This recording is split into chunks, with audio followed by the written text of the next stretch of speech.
Hollywood movie Europa report. Europa Jupiter planet का एक moon है, लेकिन इंसान इसे कई सालों तक बर्फ का गोला समझते रहे।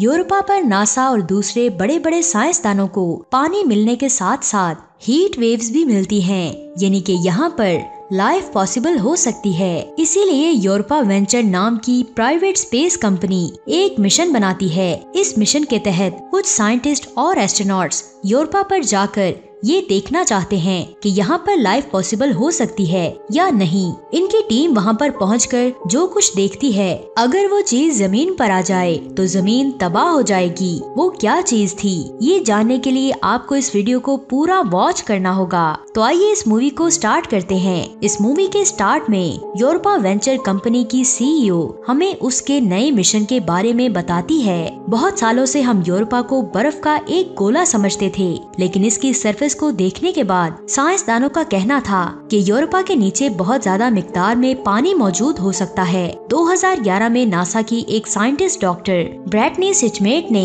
यूरोपा के नीचे पानी को लीक होते हुए देखा था, लेकिन पानी के साथ साथ इसके कुछ हिस्सों में हीट भी होती है, यानी कि इस हीट की वजह से बर्फ पिघलकर पानी बन सकती है और इसी पानी की वजह से यहाँ पर कुछ जानदार पैदा हो सकते हैं। अब इनकी टीम अपना मिशन स्टार्ट करती है। ये लोग अपने मिशन पर ही होते हैं कि अचानक सोलर स्टॉर्म इनके शिप से टकराता है। सोलर स्टॉर्म के टकराने की वजह से इनका कम्युनिकेशन सिस्टम खराब हो जाता है। अब एंड्रो और जेम्स जो इंजीनियर हैं, इन्हें लगता है कि इस सिस्टम को रिपेयर करने के लिए शिप से बाहर जाना पड़ेगा। बाहर जाकर जब ये सिस्टम को रिपेयर करते हैं तो इन्हें एक हुक मिलती है जो कि फ्रीज होती है। इस हुक को खींचते हुए एंड्रो के ग्लव्स पर सुराख हो जाता है, जिसकी वजह से इसकी ऑक्सीजन लीक होना शुरू हो जाती है और जेम्स एंड्रो को अंदर ले जाता है और वो देखता है कि इसके सूट पर हाइड्रोजन केमिकल लगा हुआ है। अब यहाँ पर एक इशू ये होता है कि किसी भी तरह के केमिकल को शिप में नहीं लाया जा सकता, क्योंकि ये केमिकल शिप के ऑक्सीजन को खराब कर सकता था। अब एंड्रो के जहन में एक आइडिया आता है। वो जेम्स को कहता है कि तुम अपना सूट उतार दो, और सोचता है कि इसके सूट उतारने के बाद मैं इसको जल्दी से अंदर खींच लूंगा, लेकिन इस तरह स्पेस में सूट उतारना बहुत ही खतरनाक साबित हो सकता है। इसे अंदर लाने के चक्करों में एंड्रो की ऑक्सीजन भी लीक होना शुरू हो जाती है, जिसकी वजह से उसे ऑक्सीजन नहीं मिल पाती और वो बेहोश हो जाता है। अब जेम्स एंड्रो को शिप के अंदर धकेलता है और खुद बाहर ही रहता है। जेम्स शिप से थोड़ा दूर जा चुका होता है, जिसकी वजह से कैप्टन कहता है कि हमें जेम्स को छोड़ना होगा, नहीं तो हम अपना मिशन पूरा नहीं कर पाएंगे। अब ये बात जेम्स समझ जाता है और वो अपनी फैमिली और शिप वालों को लास्ट गुड बाय कहकर स्पेस में चला जाता है। अब टीम मेंबर्स अपना मिशन जारी करते हैं। इनका कम्युनिकेशन सिस्टम भी ठीक हो जाता है। अब एंड्रो जेम्स की मौत का जिम्मेदार खुद को ठहराता है और वो बहुत ही सैड हो जाता है। ना तो वो किसी से बात करता है और ना ही वो सोता है। अब शिप की पायलट रोजा एक वीडियो मैसेज रिकॉर्ड करती है, जिसमें वो ये सब कुछ बताती है जो उनके साथ होता है। वक्त गुजरने के साथ साथ इनके मिशन को 1 साल हो जाता है और कुछ ही दिनों में ये लोग अपनी पूरी प्लानिंग के साथ यूरोपा पर लैंडिंग करते हैं। अनफॉर्चुनेटली इनकी लैंडिंग 100 किलोमीटर पीछे ही हो जाती है। यूरोपा पर डिफरेंट गैसेस होने की वजह से रेडिएशंस बहुत ज्यादा होती हैं। अब लैंडिंग के बाद ये लोग इस जगह पर सुराख करते हैं ताकि इन्हें पानी के कुछ सबूत मिल सकें। इन साइंसदानों के मुताबिक यहाँ पर पानी का बहुत बड़ा समुद्र होना चाहिए। अभी ये सुराख कर ही रहे होते हैं कि वहाँ से बहुत ही खतरनाक आवाज आना शुरू हो जाती है। जब एलेक्स बाहर देखता है तो अचानक से इसके आसपास की लाइट्स रेडिएशंस की वजह से फ्लक्चुएट होना शुरू हो जाती है और बाहर वाली सरफेस पे उसे एक लाइट दिखाई देती है और वो बहुत डर जाता है, क्योंकि यहाँ पर लाइट तो थी नहीं। ये सब कुछ अपनी टीम को आकर बताता है, लेकिन इसकी बात को कोई नहीं मानता और इसे इग्नोर कर देते हैं। अब यहाँ से 10 से 15 किलोमीटर नीचे सुराख करने के बाद इनको पानी की आवाज आती है और ये सब बहुत ही खुश हो जाते हैं, क्योंकि इन्होंने अपनी डिस्कवरी का फर्स्ट स्टेप क्लियर किया होता है। इनकी ड्रिलिंग मशीन में एक कैमरा होता है, जिसके जरिए ये लोग पानी देखना शुरू कर देते हैं। इस खूबसूरत पानी में इन्हें एक बहुत ही अजीब चीज दिखाई देती है और इसके बाद कैमरा खराब हो जाता है। अब कैटिया जो कि एक बायोलॉजिस्ट है, वो यूरोपा की सरफेस पर जाने के लिए तैयार होती है। इसकी सरफेस पर जाना बहुत ही मुश्किल होता है, लेकिन सैंपल्स भी कलेक्ट करना बहुत जरूरी है।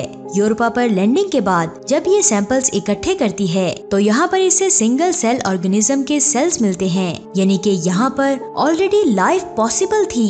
ये सारे सैंपल्स वो अपनी टीम को भेजती है। इसके बाद जब ये वापस जाने लगती है तो कुछ दूरी पर इसे बर्फ के नीचे एक लाइट दिखाई देती है। अब वो इस लाइट की तरफ बढ़ना शुरू कर देती है। जब कैटिया इस लाइट के पास पहुंचती है तो यहाँ से अचानक बर्फ के टूट जाने की वजह से कैटिया पानी में डूब जाती है, लेकिन जो कैमरा इसके हेलमेट में लगा होता है वो अभी भी नीचे के मंजर रिकॉर्ड कर रहा था। कैटिया की आंखों में बायोलुमिन सीन का एक अजीब रिफ्लेक्शन नजर आता है। इस रिफ्लेक्शन के पास आने पर इसका कैमरा बंद हो जाता है। कैटिया सैंपल्स तो टीम को भेज देती है, लेकिन खुद यहाँ पर मर जाती है। अब बाकी के टीम मेंबर्स वापसी का फैसला करते हैं। जब ये लोग स्पेसशिप को स्टार्ट करते हैं तो रेडिएशन का दबाव ज्यादा होने की वजह से इनका लैंडर स्टेबल ही नहीं हो पाता।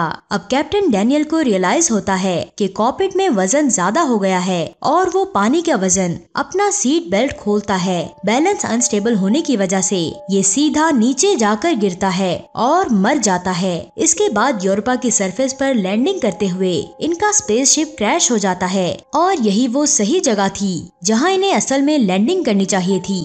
अब ये लैंडर बहुत ही खराब हो जाता है। इसकी सारी चीजें टूट जाती हैं और इसकी ऑक्सीजन भी लीक होना शुरू हो जाती है। ऑक्सीजन लीक होने की वजह से इनका लैंडर बर्फ में जाना शुरू कर देता है, लेकिन इनके अंदर बच जाने की एक उम्मीद होती है, जिसकी वजह से ये लैंडर को रिपेयर करने का सोचते हैं और इसे रिपेयर करने के लिए इन्हें बाहर निकलना होगा। जैसे ही लुक्सेमबर्ग बाहर आता है तो वो सीधा बर्फ में धंस जाता है और मर जाता है। अब एंड्रू बाहर जाकर कम्युनिकेशन सिस्टम को रिपेयर करता है ताकि इस लैंडर में जितने भी सैंपल्स हैं वो स्पेसशिप में चले जाएं, जिससे इनका स्पेसशिप कनेक्ट होता है। इस सिस्टम को ठीक करने के लिए इसे अपने सूट के लाइट सिस्टम की बैटरी निकालनी पड़ती है। जब ये इस सिस्टम को ठीक करने लगता है तो इसका पाँव फिसल जाता है और ये भी मर जाता है। अब इस लैंडर का एक हिस्सा बर्फ में चला जाता है। ये देखकर रोजा सबसे पहले इस लैंडर और अर्थ के दरमियान कम्युनिकेशन सिस्टम एस्टेब्लिश करती है।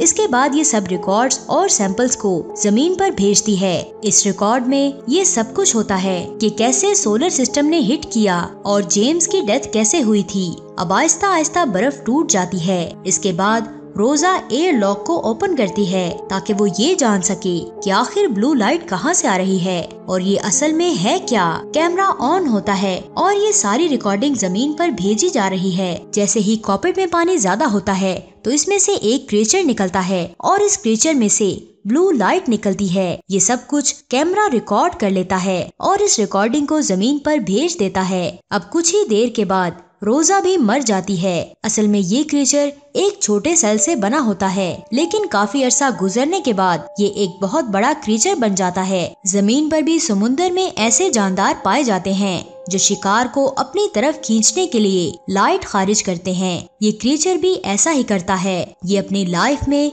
अच्छे खासे मजे कर रहा था और ये लोग अपनी डिस्कवरी के चक्रों में उसे डिस्टर्ब कर देते हैं और फिर अपनी ही जान से हाथ धो बैठते हैं। जब ये सारे रिकॉर्ड जमीन पर जाते हैं तो यूरोपा वेंचर की सीईओ ये बताती है कि यूरोपा मिशन की टीम ने अपनी जान पर खेलकर इस मिशन को कामयाब किया है और आखिर में वो इस टीम की तस्वीर दिखाती है और इसी के साथ ही ये मूवी खत्म हो जाती है। तो दोस्तों, आज की मूवी आपको कैसी लगी नीचे कमेंट्स करके जरूर बताएं और ऐसी मजीद मूवीज को देखने के लिए हमारे इस चैनल हॉलीवुड उर्दू को सब्सक्राइब करके बेल आइकन को प्रेस कर दें ताकि नई आने वाली हर वीडियो का नोटिफिकेशन आपको बर वक्त मिल सके।